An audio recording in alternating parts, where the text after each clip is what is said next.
Google Earth the hurricanes and see. Look for anything that has solid lines that is not natural. You know, in nature, it's really critical that you understand that when men make things, it's usually not in the pattern of nature. In other words, we're linear. We'll be back with more with Stephen Quayle in just a moment. So here we are with Project Bluebeam. Once they start using this holographic look into the sky of false UFOs, what does it mean? What do they want? We'll talk with Stephen about that when we come back. So, Stephen, sooner than later, do you think they're going to flip this holographic light and we're going to see these objects all over the place? Well, I think we're seeing them now, and I think that we're seeing the real. I think the projection comes at a later date. I think now we're seeing, when people are seeing TR-3s, Tango Romeo 3 Bravos, or Tango Romeo 3 Charlies, those are the typical black, if you will, secret aircraft of the United States government, electrogravitic. Now, Standeo is... Or the hidden government. Or the hidden government, thank you. That's what I mean, the hidden government, as well as the hidden military. And what right now is impressive is that the Russians are even talking about bringing out a lot of their secret weapons. And we get to that.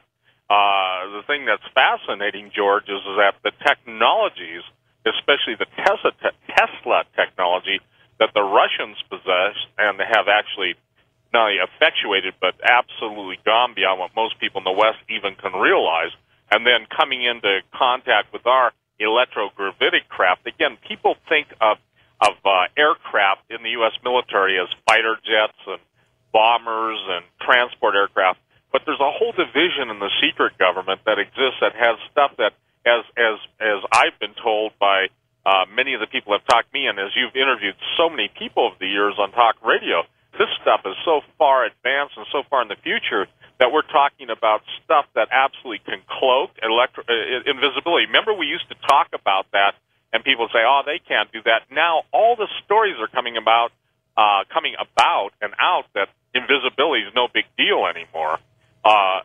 We've got stuff that basically, and it's my contention based on what I've been told, that we have gone so much further into outer space and into our galaxy than most people can even believe. Because, again, I believe that we are in the Matrix, that we are dealing with contemporary propulsion, contemporary aircraft, and the space shuttle and all that. That's a lot for show, okay? Well, with this faked invasion, what do they want to accomplish, Stephen? Total world control and domination. So we'll panic, probably. That's what they expect. Absolutely. They'll say we've got to spend more resources into military might, and we've got to do all these things, and we're in control now. We've got to shut these sectors down. Maybe you can't stay out late, and off they go. Well, right, and I think the thing that people need to realize is that there's a seen world that we deal with, but the invisible world, once CERN and some of these other systems are fully integrated, then the invisible world becomes visible, because basically you're dealing with invisibility in one realm. You're bending light rays. You're absolutely able to change the molecular structure of different items that are material. But the point is, again, going back to even the Apostle Paul said, "For we wrestle not against flesh and blood, but against principalities, powers, spiritual wickedness in heavenly places." Well, we're talking about the heavens, okay? And we're talking about the prophetic time zone we live in, where there's going to be signs in the sun, moon, and stars. The very powers of heaven are going to be shaken. When it talks about the powers of heaven, those are actual entities, George. Those aren't like lightning and thunder and all that stuff, because they're identified in, if you will, the hierarchy of the angelic realm. You're talking about stuff up in the, again, you get into that angelic realm. And again, when I speak of angels, I'm not talking about little fat-faced cherubs that people put on their mantelpiece, made of porcelain, That's true. I mean, so we're talking about global control. So obviously we're going to have to yield something. And what is the New World Order saying? That the day of nation states is over. We're going to be one giant hug fest. But before you have one giant hug fest, you have to have such a transformation of the existing national structures, and you have to have a change of thinking. Obviously, if you're the devil or his minions, and I believe in a literal devil, I believe in there are good angels and fallen angels. And fallen angels, let me explain this to people, because this is the most confusing thing I think that 90% of the people in the world that contact me is God created specific realms and barriers for these entities to stay in. When they left that realm, if you will, heaven, and they took on themselves the physicality of man, messed with the creation, everything God did in Genesis, he said, after its likeness and kind, and saw that it was good. Now with the transgenic and the realm of combining animal, human DNA, human alien DNA, I maintain, as you know, we've done shows in the past where the Human Genome Project is looking more for non-human genomes, in other words, genetic material that exists out of the human genetic structure, than it is looking at what makes the Icelanders different than the Norwegians or different than the American Indians, right, Native Americans. So when you're talking about this, it's fascinating that you get right back to the very thing that we're being told. Now, tying it in with aliens, isn't it fascinating that in all the years that you've been studying abductions and talk to people, it's always the genetic manipulation of human reproductive processes or substances that basically seems to fascinate you. I tell people, aliens don't basically live in a world where they have to show up on Earth to have sex after traveling 4.5 million light years, for a good time, And I mean, that's almost what some people believe. I've been told that, literally, with people with a straight face, and I said, trust me, if you've got that kind of technology, that's not the reason.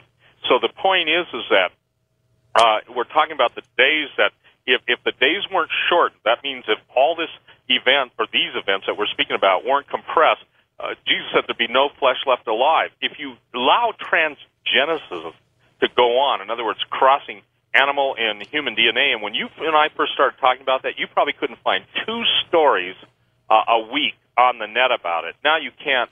They're all over the place. They're all over the place. So, and the bioethicists, I love that, especially the alien ones that have lizard eyes that are saying, oh, we see nothing wrong with it.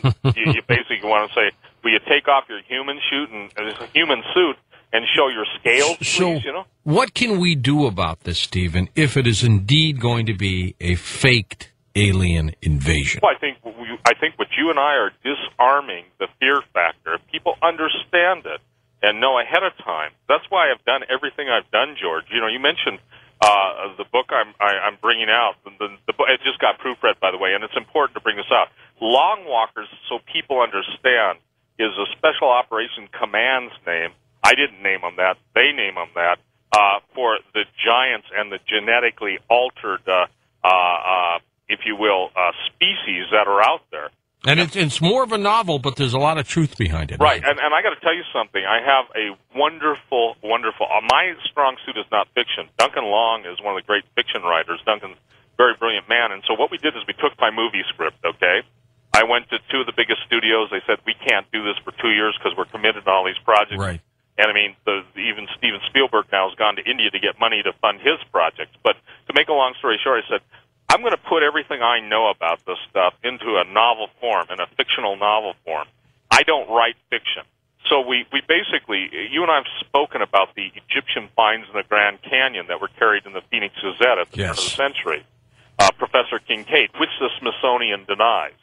And most people don't understand in the United States that what I always get is, well, where are all the skeletons if these things exist? Well, basically, they end up in crates at Area 51 or S4. How big are these giants, Stephen? The ones that are currently alive, I'm talking not only bones, I'm talking alive, 12, even some as tall as 14 feet.